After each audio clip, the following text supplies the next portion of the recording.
Bagaimana resepnya? Sampai hari ini pemerintah Kabupaten Wajo kelihatannya akurat. Ya.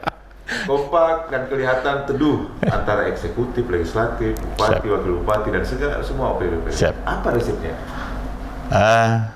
Begini Pak sebenarnya.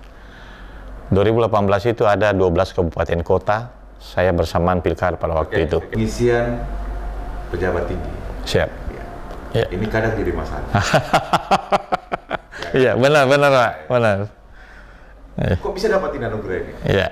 Ternyata dengan kualitas baik lagi. Iya. Iya. Bagaimana itu Pak? Baik. Memang di antara 25 program kerja nyata saya bersama dengan Pak Bupati dalam visi misi yang telah dituangkan dalam. Ada pertanyaan begitu. Oh, apa enaknya jadi wakil bupati? ini pertanyaan sering sekali. Iya. Pak Bob, apa tantangan beratnya sebagai wakil bupati? Ya, kalau bekerja di birokrasi sebenarnya Pak, hampir memang lumpuh PAD waktu. hampir lumpuh pada waktu itu ya. Iya. Oh, pertanyaan menggelitik kedua. Apa tidak enaknya jadi wakil bupati? Kalau saya mau mendengar dari teman-teman sih banyak keluhannya, tapi saya. Apa pesan dan harapan Pak Wabub untuk masyarakat Kabupaten Wajo? Ya, saya berharap kepada seluruh masyarakat Kabupaten Wajo yang lagi melihat Medium TV ini.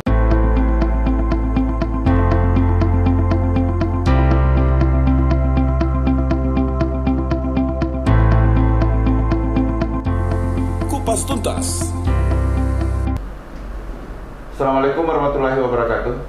Waalaikumsalam warahmatullahi wabarakatuh. Kita ketemu lagi di channel Medium TV. Seperti biasanya, kita akan berbincang santai, ngobrol santai dengan narasumber kita yang tentunya berkompeten pada bidangnya. Nah, ini bagian dari program Kupas Tuntas yang dari awal kita sudah sampaikan ke pemirsa Medium TV bahwa kita akan mengkupas tuntas program-program dan target-target organisasi perangkat daerah di Kabupaten Wajo. Nah, kali ini saya sudah berada di ruangan Wakil Bupati Kabupaten Wajo yang kita akan ngobrol sebentar bagaimana mengupas tentang Wajo ini, bagaimana soal pemerintahan, soal pendidikannya, soal sosialnya, dan segala macam. Saya sudah bersama dengan beliau, Bapak Haji Amran, Sarjana Ekonomi, Wakil Bupati. Siap. Assalamualaikum warahmatullahi wabarakatuh. Waalaikumsalam warahmatullahi wabarakatuh. Sehat, Pak? Alhamdulillah sehat. Ya, penting. Iya. Pak, Ya. kita coba mau ngobrol-ngobrol santai nih dengan kita mengangkat tema 3 tahun Kabupaten Wajo di tangan Pak Mase. Ya. Pak Mase itu selain dari singkatan nama, ada filosofinya pemerintah amanah menuju Wajo yang dan sejahtera. Benar. Benar, Pak. Jadi saya cuma mau menyampaikan kepada pemirsa Medium TV bahwa Pak Haji Amran SE ini lahir tanggal 17 April 1965. Ya. Benar, Pak. Jargon saat menuju Wabub bergerak maju untuk perubahan. Siap. Sekarang masih hitam, esok akan berwarna. Wah, itu termasuk viral waktu itu saya punya. Iya. Ini yang coba kita buat. Terus beliau adalah anak sulung dari 4 bersaudara. Benar. Ya. Seorang pengusaha sukses di perantauan, petarung yang teruji dan sosok yang patut diperhitungkan jadi alasan untuk maju di konsultasi pilkada kemarin. Siap. Iya. Oh, mungkin secara gamblang masyarakat Wajo ini sudah mengenal Pak Wabub. Tapi mungkin masyarakat Wajo pengen lebih mengenal ya bagaimana sih kehidupan seorang Haji Amran SE mulai dari kecil menempuh pendidikan sampai menjadi pengusaha lintas daerah ya provinsi dan akhirnya kembali ke kampung untuk mengabdi dan alhamdulillah mengambil keputusan untuk mendampingi Pak Dr. Amran menjadi pemimpin atau menjadi orang tua di Kabupaten Wajo. Bisa kita berbagi cerita sama masyarakat Wajo dan masyarakat Sulsel dan Indonesia pada umumnya. Silakan Pak. Ya, baik. Bismillahirrahmanirrahim. Assalamualaikum warahmatullahi wabarakatuh. Para pemirsa Medium TV yang semuanya saya banggakan. Alhamdulillah pada hari ini kita semua diberikan nikmat, terutama nikmat kesehatan dan kesempatan, sehingga kita bisa hadir pada suatu acara ini cukup penting yang dilakukan oleh Medium TV. Nah, mudah-mudahan ini bisa bermanfaat bagi kita semua, terutama masyarakat Kabupaten Wajo. Sesuai apa yang disampaikan tadi bahwa kalau saya mau cerita dari awal panjang sebenarnya, panjang cerita. Tidak apa-apa, saya kupas sedikit, saya ringkas saja. Dipadatin aja. Iya, saya akan padati. Saya asli lahir di Kabupaten Wajo. Mama saya orang Bugis asli, bapak saya orang Sulbar, tepatnya di Majene. Ya, Sulbar. Lahir di kecamatan? Saya lahir di dulu Kecamatan Sajoangin. Sekarang karena adanya pemecahan beberapa kecamatan, sekarang menjadi Kecamatan Penrang. Saya lahir di sebuah kampung yang terpencil. Kira-kira ya ada sekitar 40 km dari kota Sengkang ini. Agak jauh sih dari 40 km. Jadi jalurnya dari sini kita melewati dari Kecamatan Tempe, masuk Kecamatan Tanah Sitolo Majaulang. Majaulang baru masuk ke tempat saya di Kecamatan Penrang, dulunya Kecamatan Sajoangin. Saya lahir di sana tepatnya di tanggal 17 April tahun 1965. Umur saya sih sudah tua ini. Umur bisa tua tapi semangat tetap. Umur saya sudah 57 tahun yang lalu. Saya lahir di namanya Kampung Tobulele namanya. Desa Temabarang, Kecamatan Penrang. Saya lahir di sana. Semasa kecil saya tinggal di Makassar. Kenapa saya tinggal di Makassar? Karena bapak saya adalah seorang tentara nasional Indonesia. Dia adalah TNI, ABRI, yang bertugas di lintas udara, yaitu Linut. Kalau saya tidak salah ingat, di kilometer 17 sekarang, kalau saya tidak pindah. Saya dulu tinggal di asrama. Saya lahir di sini? Lahirnya di Tubulele sana. Tubulele sana. Saya lahirnya juga bukan di tempat yang khusus, Pak. Pada waktu itu 57 tahun yang lalu belum ada persalinan. Ya tahulah kalau tinggal di kampung. Saya lahir dengan dukun. Nah, gitulah. Tapi yang penting selamat lah. Saya anak pertama dari 4 bersaudara. Saya sekolah di SD Tubulele. Saya diambil oleh nenek, saya tinggalkan karena yang tahulah kalau yang namanya tentara itu selalu pindah tempat. Ditugaskan di sini karena pergi perang, pergi dan lain sebagainya. Sehingga saya diambil nenek saya karena kebetulan mama saya itu anak satu-satu. Sehingga istri ini mama saya itu wajib ikut sama suaminya. Itu aturan yang karena begitu ketatnya TNI, sangat disiplin sekali sehingga harus ikut.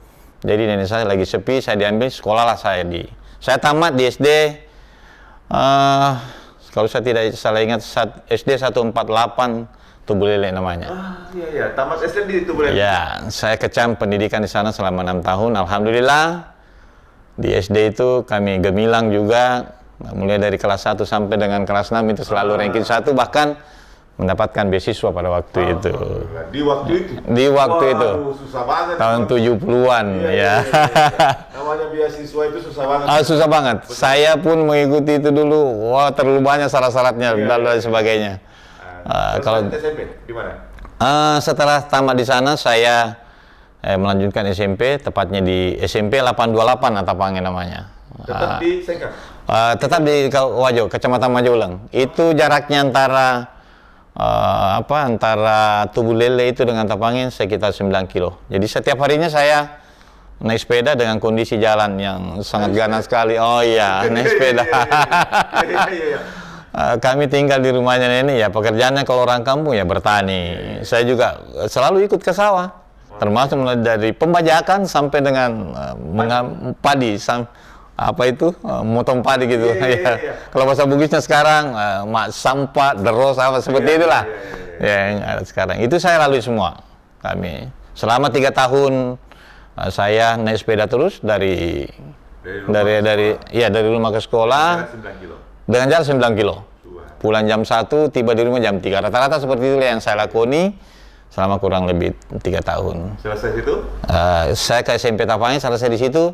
Bergeser lagi sedikit, tetap di Kecamatan Majaulang. Sekarang saya masuk salah satu sekolah pada waktu itu tahun 81.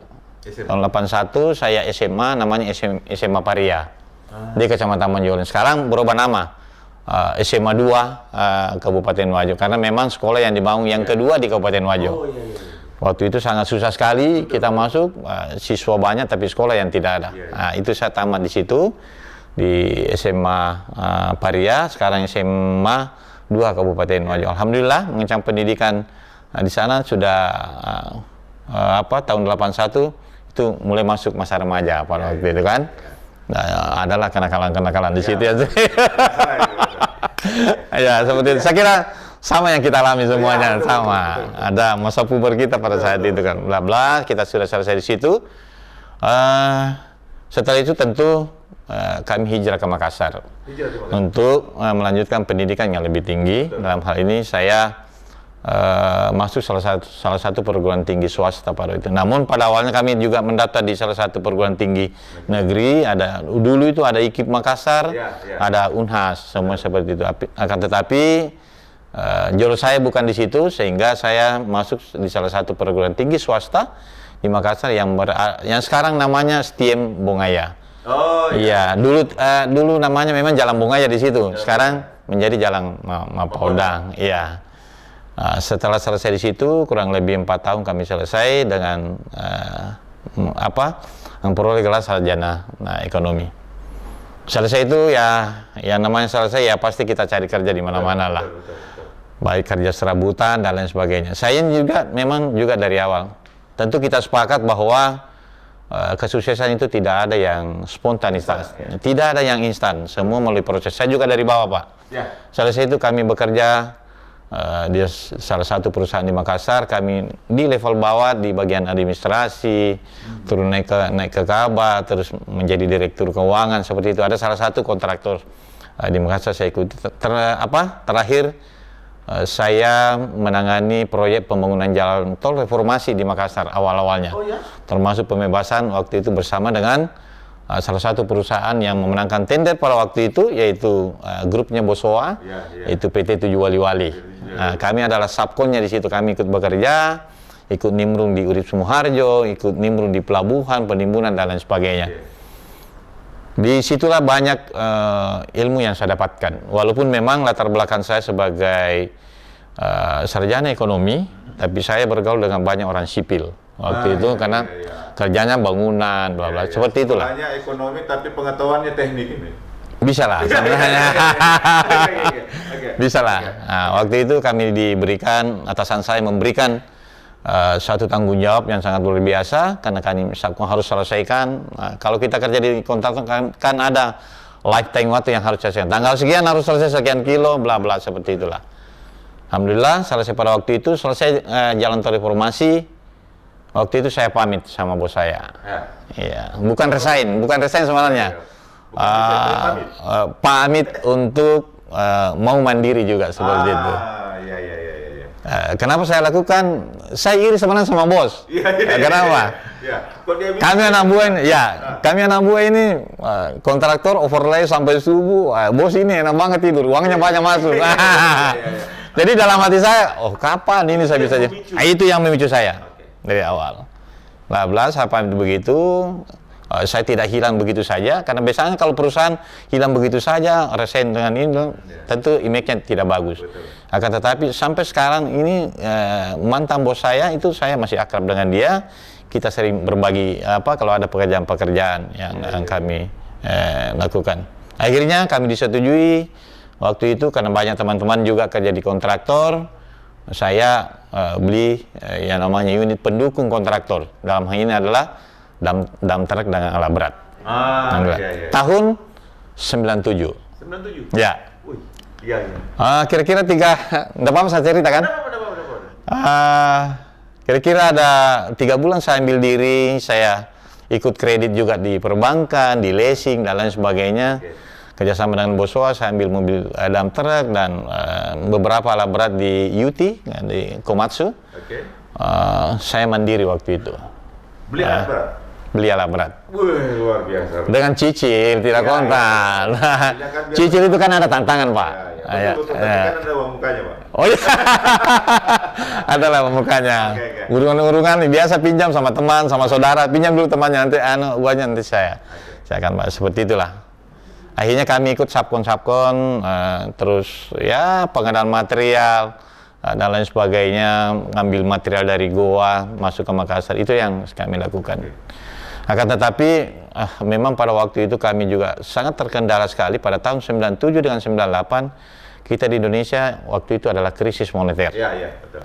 Betapa pusingnya saya seorang pemain baru yang ambil diri begitu itu diterpah yang sangat luar biasa. Moneter waktu itu. Ya, kita mainnya pekerjaan di proyek, APBN sudah tidak ada, APBD juga sudah rendah sekali. Akhirnya pada waktu itu, singkat cerita, saya sudah pusing mau kemana lagi membawa pekerjaan. Teman-teman juga tidak ada pekerjaannya karena APBN, proyek APBN sudah tidak ada, APBD juga tidak ada. Akhirnya pada waktu itu ya kami sering nongkrong di warung kopi bersama teman, karena ya kita tahu bersama bahwa warung kopi itu adalah tempat bertemunya dengan teman-teman. Segala sesuatunya Pak bisa muncul. Di warung kopi itu Pak, warung kopi murahan yang 1.000, 2.000 rupiah, 5.000 waktu itu, satu gelas, tapi bisa mendapatkan miliaran uang di situ dengan transaksi. Waktu itu singkat cerita, krisis moneter, tidak ada pekerjaan, kami sudah nganggur kurang lebih 2 bulan. Tentu saya berpikir berat karena kami baru saja mandiri, punya beban di perbankan yang harus saya selesaikan kewajiban setiap bulannya. Saya juga punya beban di leasing dan lain sebagainya. Akhirnya ketemu teman di warung kopi. Saya diajak untuk hijrah ke Kalimantan waktu itu. Itu. Ini awalnya ke Kalimantan. Mendengar dari teman itu, percaya tidak percaya, saya langsung iyakan Pak. Saya tidak tahu. Dengan kondisi yang kondisi seperti itu, saya harus ambil keputusan Pak. Kalau saya tinggal di sini semakin terpuruk. Kalau saya berangkat, mungkin keterpurukan saya bisa bangkit kembali. Seperti itu yang kami lakukan. Bla-bla, tanpa panjang lebar, saya pulang ke rumah, bicara dengan istri, saya mau ke sini. Istri saya menjawab, mau ambil ongkos di mana untuk ke sana? Karena saya harus melalui dari Makassar ke Mamuju saya nyebrang ke Balikpapan baru ke Banjarmasin. Jadi saya bisa bayangkan kalau pertanyaan ibu waktu itu mau ambil ongkos dari mana, itu betul terpuruk waktu itu. Betul terpuruk Pak, sangat terpuruk sekali. Karena segala apa kita sudah lakukan untuk kewajiban di perbankan ini harus kita perbaiki Pak. Kalau nama kita rusak, kita juga tidak bisa eksis. Nah, selanjutnya itulah yang akhirnya kami urungan dengan teman, ada juga yang membantu pada waktu itu. Akhirnya jalan. Cerita kami jalan sampai di Mamuju. Cerita di Kalimantan. Ya. Sampai di Balikpapan kami turun dari ferry, kan naik ferry dari sana. Turun di Balikpapan, kita nyebrang lagi di Panajam namanya. Panajam. Di Panajam itu baru kita jalan darat kurang lebih 500 kilo lagi. Perjalanan yang sangat panjang dan uang yang kalau pas-pasan tidak ada masalah. Saya takutnya minus ini. Kami sama dengan karyawan, sopir-sopir kami berangkat. Alhamdulillah kami sampai subuh di sana. Alhamdulillah dengan hadirnya kami di sana, kita tahu Kalimantan itu adalah banyak tambang. Ada tambang batu bara, ada tambang emas, ada tambang bauksit, karetnya besar, ada tambang minyak. Itu besar sekali potensinya di sana. Pada waktu itu kami diajak salah satu orang ternama tepatnya di Banjarbaru, Martapura, Kabupaten Banjar. Saya menginap di salah satu tempat waktu itu yang sangat sederhana sekali, yang penting tidur nih. Karena uang memang tidak ada Pak. Gayung bersambut pada waktu itu. Kami datang di sana, begitu dilihat mobil kami parkir, Ya kami didatangi langsung mau tanda tangan kontrak pada waktu itu, alhamdulillah. Dengan angsuran yang sangat kecil pada waktu itu di Bosowa Berlian Motor, kami dikasih uang jauh lebih apa yang diharapkan.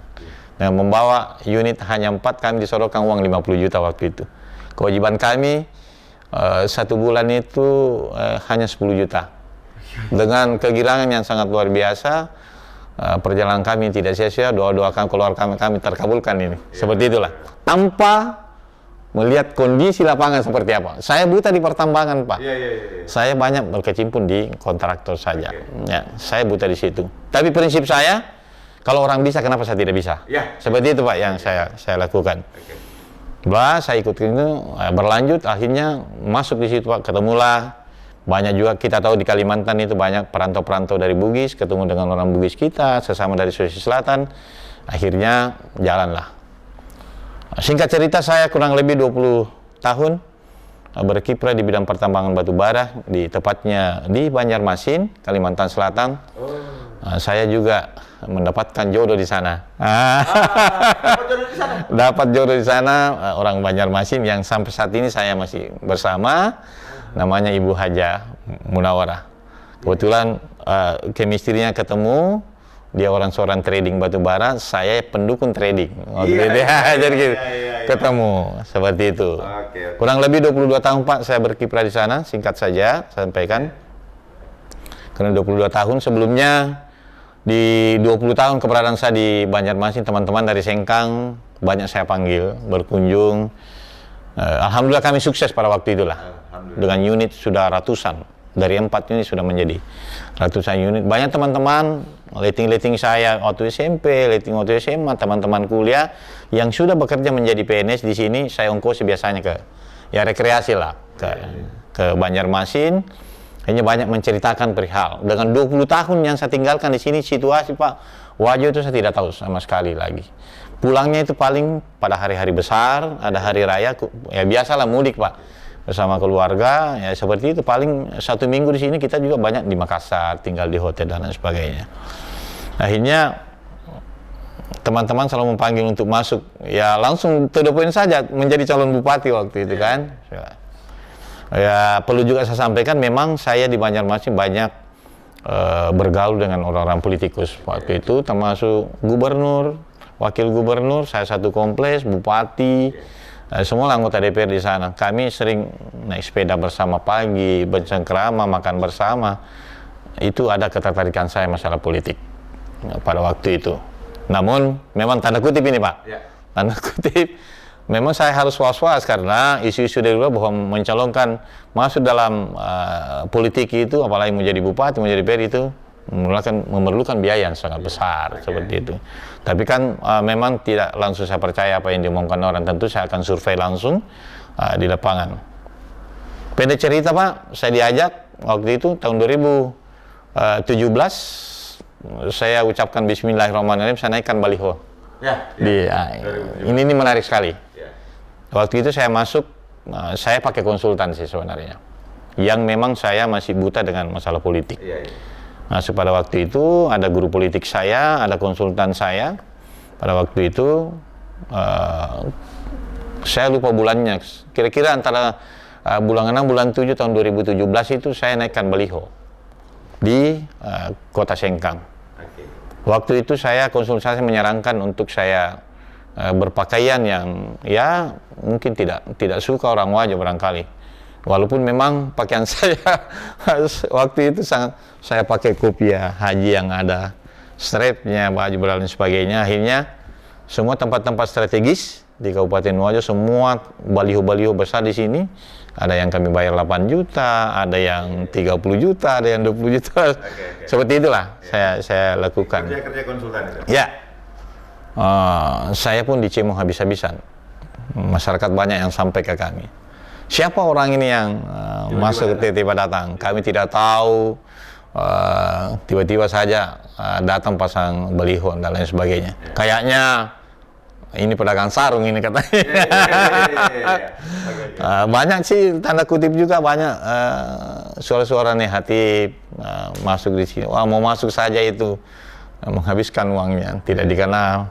dengan bahasa Bugisnya, melum itu pacapu di natama Iya, kita. iya. Nah dia ini riseng, Dia tapi riseng ya? dia riseng. Oh, Tapi itu merupakan pemicu saya untuk lebih tegar menghadapi seperti itu. Akhirnya kita menjadi bahan pembicaraan. Ya, di hati saya kalau memang saya disuka masyarakat, kenapa saya tidak lanjut? Ya tentu saya melalui survei ilmiah, tidak serta-merta omongan dari orang, bagus di sini seorang, bagus di sini dan lain sebagainya. Kami selalu pakai seperti itu. Alhamdulillah, dengan waktu yang sangat cepat sekali kami dikenal, kemana-mana keliling dari 14 kecamatan, popularitas sudah bagus, popularitas mencapai 92%. Artinya, kurang lebih penduduknya Kabupaten Wajo, hampir 400.000 penduduk di Kabupaten Wajo itu 90 sekian mengenal saya waktu itu. Artinya popularitas muncul. Setelah itu yang akan dicapai adalah elektabilitas. Maukah, memang dia kenal orang saya, tapi maukah mendukung saya, mencoblos saya, dan lain sebagainya. Itu yang kami lakukan. Kami bentuk tim, dan lain sebagainya. Pendek kata waktu itu, elektabilitas naik. Mencapai di atas 20% waktu itu. Sehingga ada 4 kandidat yang ujung-ujungnya itu memang elektabilitas hampir sama. Ada Dr. Baso Rahmanuddin, ada Pak Bupati sekarang, Pak Dr. Haji Amran Mahmud, ada saya, terus ada mantan wakil bupati dulu. Beliau sudah almarhum, Bapak Dr. Andi Sarir Kuba Daudah pada waktu itu. Akhirnya melihat konstelasi yang ada, lawan kami berat pada waktu itu, karena ada Dr. Baso Rahmanuddin pada waktu itu yang mertuanya masih berkuasa. Mungkin almarhum Dr. Andi Burhanuddin Unru MM, Bupati 2 periode, itu memasukkan, itu yang kami lawan pada waktu itu. Prinsip pengusaha memang beda lah dengan prinsip orang-orang lain. Kalau pengusaha biasanya berani, ya kan? Habis-habis, nanti kita cari lagi. Seperti itulah prinsip. Seperti kita harus fight ini.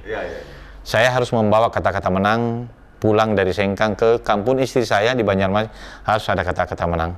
Saya tidak pernah memandang bahwa saya harus jadi 01 dan harus jadi 02. Prinsip saya akan mengabdi di kampung saya, Pak. Di kampung saya tidak mau, di Wajo ini saya tidak mencari uang. Gaji saya juga saya sumbangkan kepada seluruh fakir miskin, tua jompo yang memerlukan. Itu ikrar saya pada waktu saya mau masuk mencalon bupati. Namun pada awalnya penuh dinamika. Makanya saya putuskan memang pada waktu itu, saya akan putuskan menjadi wakil bupati Wajo agar saya bisa meraih kemenangan. Artinya di antara 4 kandidat yang ada itu, sayalah yang paling sesi kalau saya putuskan diri saya untuk menjadi wakil bupati. Kalau saya merapat di Dr. Baso Rahmanuddin, saya akan menangkan itu. Saya masuk ke ASK itu saya menangkan. Saya masuk di Pak Bupati ini saya menangkan. Dimanapun saya berlabuh.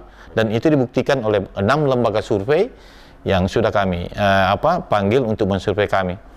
Akhirnya saya putuskan pada waktu itu kami sejodoh dengan Bapak Bupati, Bapak Dr. Haji Amran Mahmud SOS MSI. Alhamdulillah tahun 2018 kami menangkan pertarungan itu. Alhamdulillah. Dan sudah 4 tahun kami menjalani pemerintahan di Kabupaten Wajo sampai dengan detik ini. Oke, sangat menarik ini kisah dan histori beliau sebagai pengusaha dan akhirnya memilih untuk meninggalkan sedikit kegiatan usahanya dan mengabdi di Kabupaten Wajo.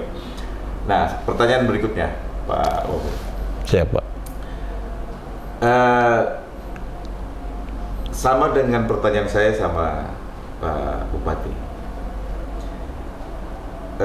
Dalam mendampingi Pak Amran Mahmud, bagaimana resepnya? Sampai hari ini pemerintah Kabupaten Wajo kelihatannya akurat,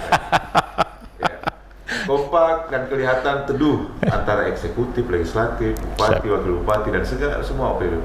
Apa resepnya? Begini Pak sebenarnya.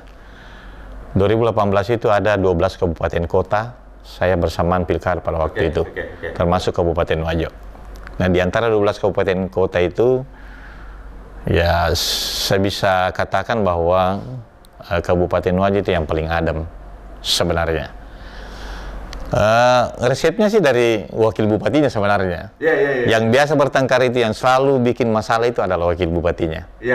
Karena saya dengan Bapak Bupati Kabupaten Wajo, saya tidak ada perjanjian-perjanjian tertulis yang sering dilakukan oleh para pasangan bupati. Karena saya menganggap bahwa perjanjian inilah yang memicu keretakan antara bupati dan wakil bupati. Pada saat perjanjian ini tidak jalan di tengah jalan pada saat pemerintahan, pasti akan bertengkar. Ya, ya menjadi rahasia umum barangkali. Rata-rata antara bupati dengan wakil bupati itu yang selalu dipermasalahkan adalah mungkin pekerjaan-pekerjaan yang ada di link, pembagian lah seperti itu, katanya seperti itu. Itu sudah menjadi rahasia umum, Pak. Biasanya kali-kalinya bagus, bagi-baginya yang... Segera seperti itu, Pak. Di bagi-bagi seperti itu termasuk ya birokrasi yang ada di lingkup Pemda Wajo, termasuk para eselon 2, penempatan eselon 2, eselon 3 dan eselon 4. Nah, resepnya itu saya selalu lakukan sampai dengan saat ini saya bersama dengan Bapak Bupati. Segala sesuatunya apa yang kami putuskan, kami selalu putuskan berdua, putuskan 4 mata, walaupun sering juga kepada yang kami tuakan di ada staf ahli kami, ada asisten kami selalu minta pandangan-pandangan, ada Ibu Sekda kami selalu minta pandangan-pandangan dari beliau, sehingga kita selalu mengambil keputusan yang terbaik. Itu yang saya lakukan selama ini sama Pak Bupati. Pekerjaan-pekerjaan pun kami selalu turun ke masyarakat, kami selalu berbagi tugas. Kenapa kalau sendirian itu tidak bisa tercover, Pak? Contoh yang saya kasih kita, pernah Pak Bupati ini bulan ini Bapak Bupati melakukan umroh di Mekah, saya PLH selama kurang lebih 14 hari pada waktu itu. Kami kelabakan karena saya sendiri. Sampai 10 sampai dengan 13 agenda setiap hari yang harus kita jalani. Terutama yang apalagi kalau pelayanan-pelayanan masyarakat yang panggil kita, sepanjang kami bisa atur waktu pasti kita akan turun. Nah, kalau saya bersama Pak Bupati biasanya saya berbagi tugas. Saya di A atau dia yang turun, saya di kantor. Begitupun juga perjalanan dinas, baik itu di dalam negeri, Jakarta dan lain sebagainya, kami selalu berbagi tugas. Tidak pernah kami kosongkan di tempat ini karena kami tidak mau pada saat kami dibutuhkan masyarakat kami tidak ada. Betapa kecewanya masyarakat itu sudah berbondong-bondong ke kantor daerah, ke Rujak, mereka tidak temui kita, kecewa mereka. Nah, itulah yang saya lakukan sama Pak Bupati selama ini, dan itu kami ungkapkan pada saat kami kampanye. Kami mau merubah, banyak sekali akan kami rubah, termasuk untuk bertemu seorang pimpinan yang dulu masyarakat Kabupaten Wajo sangat takut sekali bertemu dengan bupatinya, bertemu dengan wakil bupatinya. Kami rubah itu semua, pintu rumah kami di Rujak terbuka 24 jam, begitupun juga di kantor, selama masih jam kerja kami terbuka. Kalau kami tidak ada di tempat ini, by WA pun, by telepon pun kami siap, dan tentu apa permintaan masyarakat insya Allah akan kami patuhi itu sepanjang tidak bertentangan dengan aturan dan undang-undang. Seperti itu yang saya lakukan selama ini, Pak. Sangat luar biasa. Ya. Ternyata resep mengadem-ademkan itu seperti itu, Pak. Oh iya. Oke. Baru-baru ini Pemkab Wajo menerima penghargaan yang diterima langsung oleh Pak Bupati. Nah, penghargaan itu adalah anugerah kualitas pengisian jabatan pimpinan tinggi tahun 2021 dengan kategori baik dari Komisi ASN di Yogyakarta. Nah, pertanyaannya, pengisian pejabat tinggi. Siap. Ini kadang jadi masalah. Iya, benar, Pak. Benar. Kok bisa dapatin anugerah ini? Iya. Ternyata dengan kualitas baik lagi. Iya. Bagaimana itu, Pak? Baik. Memang di antara 25 program kerja nyata saya bersama dengan Pak Bupati dalam visi misi yang telah dituangkan dalam RPJMD kami yang disusun oleh Bapeda, itu salah satu adalah reformasi birokrasi. Ini yang harus saya lakukan. Jadi begitu kami sudah dilantik, pekerjaan pertama yang menghadang kami berdua adalah reformasi birokrasi. Ada memang merger yang saya lakukan sama Pak Bupati, karena dulu OPD-nya terlalu gemuk, sehingga kami merger, ada beberapa dinas digabung, dirampingkan. Itu pekerjaan pertama saya setelah saya dilantik. Saya sampai sama Pak Bupati kurang lebih 1 minggu itu rata-rata tidur sampai jam 5 pagi. Pada saat mau sembahyang subuh baru kami tidur untuk menyusun seperti ini. Kita susun itu memang berdasarkan dengan aturan-aturan apa yang disampaikan tadi. Bukan pertama kali mendapatkan penghargaan ini, melalui penghargaan sisi merit. Saya juga baru-baru terima ini di atas sebagai pengelola ASN terbaik di lingkup regional Sulawesi, Maluku dan Irian Jaya. Itu kami sudah dapatkan. Setelah itu Pak Bupati lagi dapat penghargaan dari dari Kemenpan yang diterima di Yogyakarta baru-baru saja ini. Dan memang saya bersama dengan Pak Bupati, kami serahkan penuh kepada OPD yang menangani, dalam hal ini adalah BKPSDM. Kami tidak pernah intervensi. Siapa yang berkompeten dan berhak duduk di tempat itu, itulah yang kami dudukkan. Intinya profesional. Profesional untuk melakukan pekerjaannya, dan itu dilakukan baik itu kami bekerja sama dengan Kanrek regional maupun dengan BKD Provinsi Sulawesi Selatan. Dan baru-baru ini saya bersama Pak Bupati melakukan asesmen kepada semua OPD kami. Ada 26 OPD, 27 OPD yang mengikuti asesmen itu yang baru saja dilakukan di Makassar. Pendek kata bahwa perihal penempatan ini kami kan memang saya sama Pak Bupati bersepakat untuk menempatkan sesuai dengan potensinya, sesuai dengan keahliannya.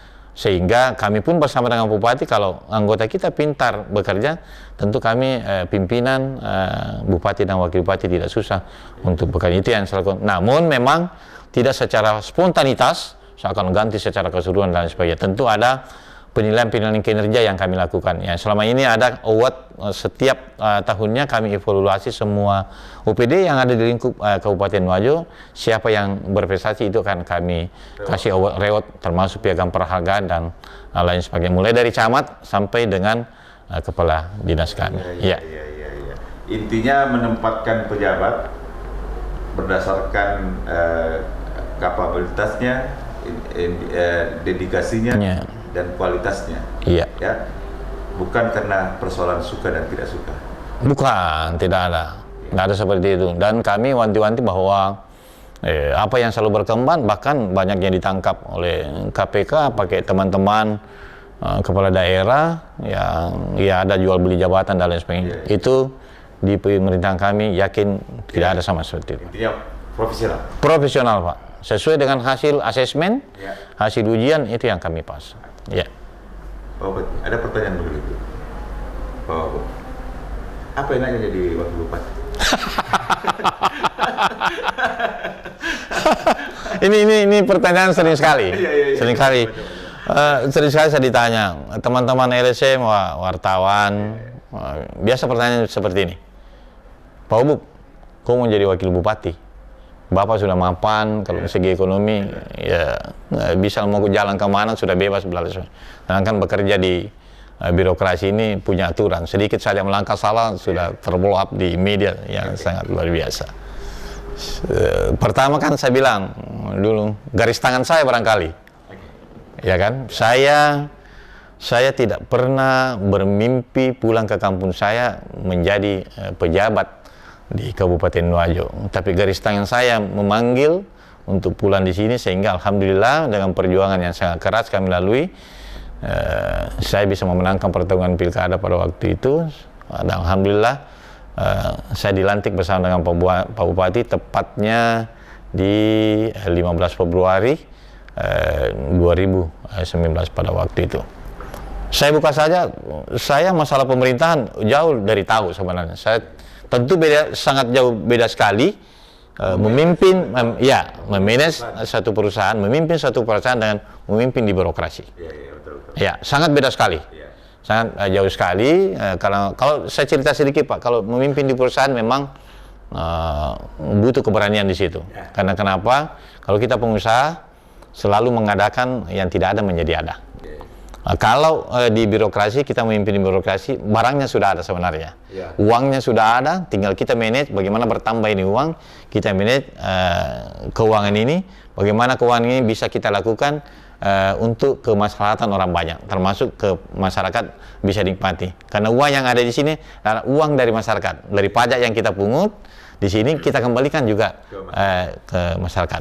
Nah itu yang memang niat saya itu mau mengabdi di kampung saya, dan itu saya lakukan sampai dengan saat ini, mengabdi.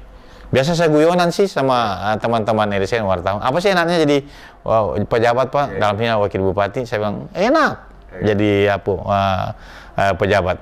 Apa enaknya Pak? Duduk di depan kalau ada acara Pak. Itu tidak. Selalu ada di depan. Selalu ada sudah diatur oleh protokol, tempatnya wakil bupati, tempatnya itu guyonan, itu guyonan. Sampai tapi sudah ada di situ. Sudah ada di situ Pak. Nama kita sudah ada, makanan kita sudah ada. Itu guyonan. Tapi pada dasarnya sih ya pengabdian sebenarnya Pak. Seperti itu ya. Ya. Pak Bob, apa tantangan beratnya sebagai wakil bupati? Ya, kalau bekerja di birokrasi sebenarnya Pak, tidak ada sih yang berat sebenarnya kita lakukan.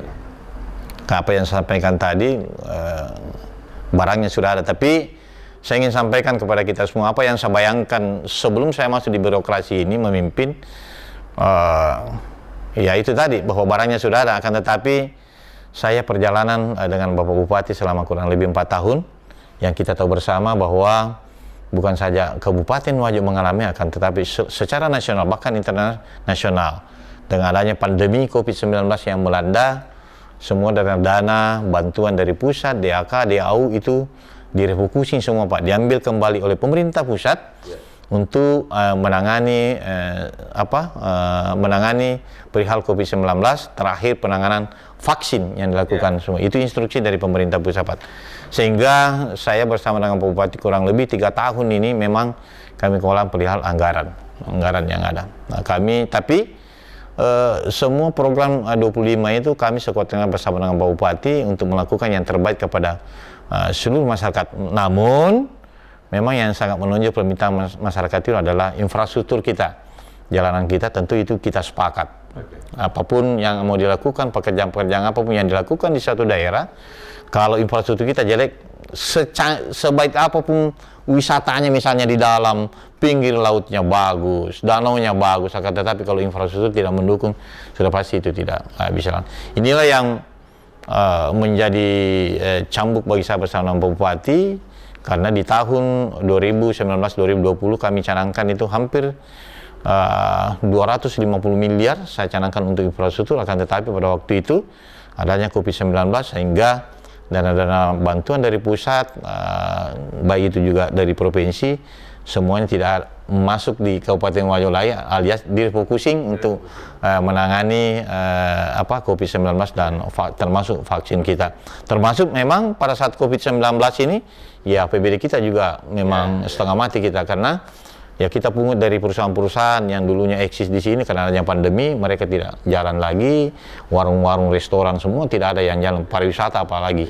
Seperti itu. Hampir memang lumpuh PAD waktu. Hampir lumpuh pada waktu itu ya.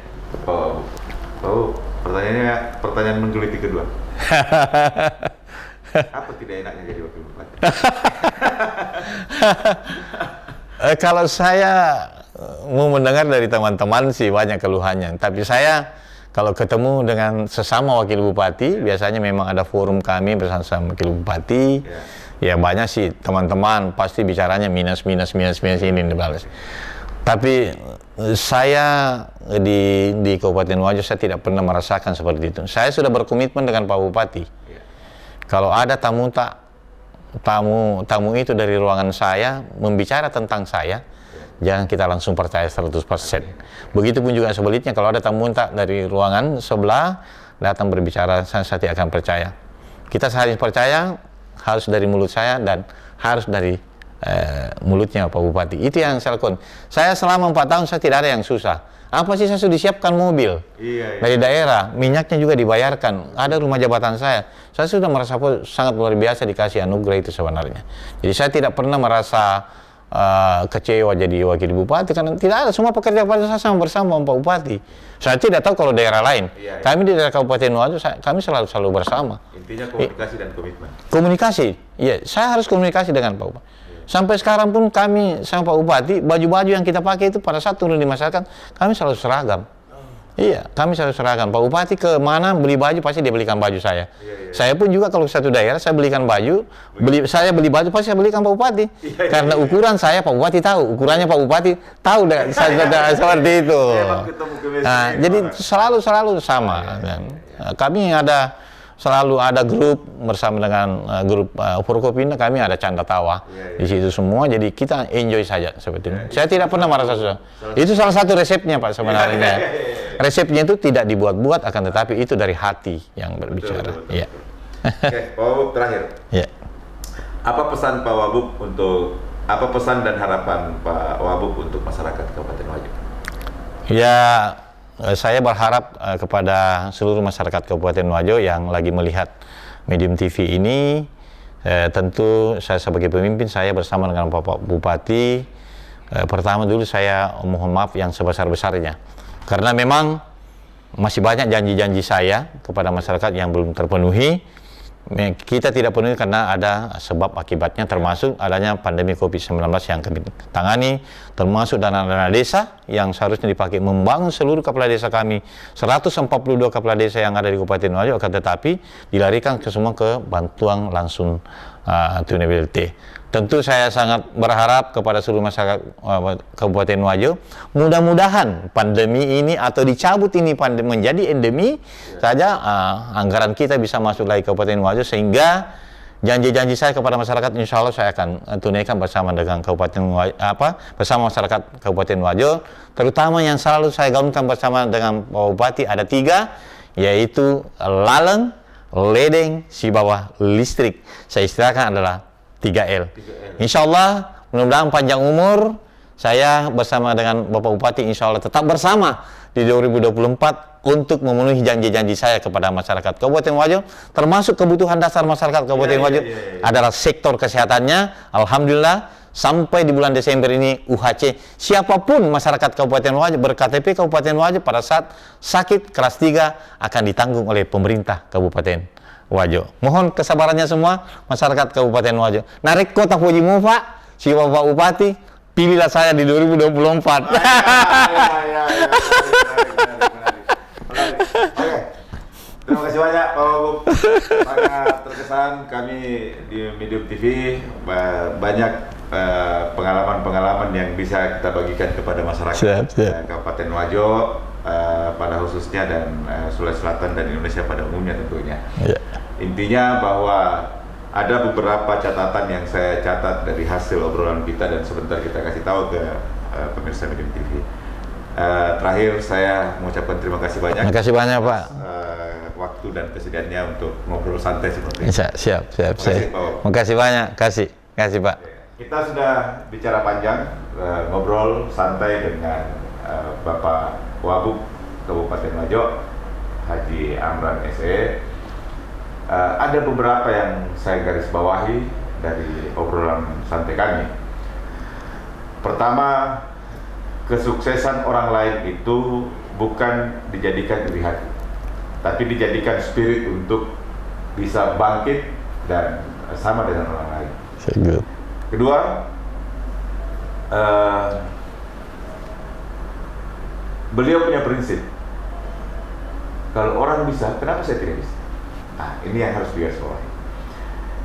Terus ada lagi cibiran-cibiran orang, itu bukan menjadi pemata semangat, tapi itu malah menjadi obat untuk membuktikan bahwa kita mampu. Keempat, kalau mau aman dalam pemerintahan, ya